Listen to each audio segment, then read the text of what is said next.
Hi guys, welcome back to channel HS talkies. Last వ్లాగ్లో మానసాదేవి నాగశక్తి అమ్మవారి గురించి కొంత హిస్టరీ తెలుసుకున్నాం కదా. సో ఈ వీడియోలో మరికొంత హిస్టరీని తెలుసుకుందాం, చూసేయండి. సో మానసాదేవి అమ్మవారు లాస్ట్ వ్లాగ్లో యోగపుత్రుడైన నీకు అనుగ్రహిస్తున్నాను అని చెప్పారు కదా. సో అనుగ్రహించిన తరువాత నీవు 60 రోజుల్లో నా ఆలయాన్ని నిర్మించి అందులో నన్ను ప్రతిష్ఠ చెయ్యు అని చెప్పారనమాట. అయితే ఆ పిన్నింటి రమణ ఈశ్వరమ్మ దంపతులు పుత్రుడైన శివ ఇలా అడిగాడంట. ఏమని?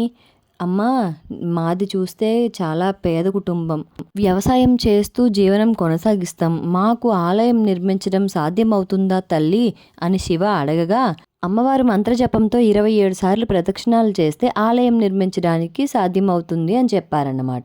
అలా శివ 27 సార్లు ప్రదక్షిణాలు చేయగా ఆలయం నిర్మించడానికి సాధ్యమైంది. అమ్మవారి ప్రతి మంగళవారం మరియు శుక్రవారం అభిషేకాలు విశేషంగా జరుపుతారు. అలాగే అమ్మవారిని దర్శించుకుని 27 ప్రదక్షిణాలు మనస్ఫూర్తిగా చేసుకుంటే వారికి వివాహం జరగకపోతే వివాహం జరుగుతుంది, సంతానం లేకపోతే సంతానం కలుగుతుంది. అయితే ఇక్కడ నేను కూడా 27 ప్రదక్షిణాలు చెప్పి నా మనసులో ఉన్న కోరికను చెప్పేశానమాట అమ్మవారి చెవిలో. అయితే ఇంత విషయం చెప్పిన తర్వాత అమ్మవారి అడ్రస్ చెప్పకపోతే ఎట్లా అండి? అడ్రస్ కూడా వినేయండి. మన శ్రీకాకుళం నుంచి 40 కిలోమీటర్ల దూరంలో చీపురుపల్లి మండలంలో పుర్రవలస గ్రామంలో ఉంది. సో ఇంకెందుకు మరి లేట్, ఇంకా మీరు కూడా వెళ్ళి మీ కోరికలు అమ్మవారి చెవిలో వేసేసి 27 ప్రదక్షిణాలు చేసేయండి. వీడియోస్ లైక్ చేయండి. ఇంకా ఎవరైనా మన ఛానల్ కొత్తగా చూస్తున్నట్లయితే ఇలాంటి ఇంట్రెస్టింగ్ వీడియోస్ కోసం సబ్స్క్రైబ్ అవర్ ఛానల్.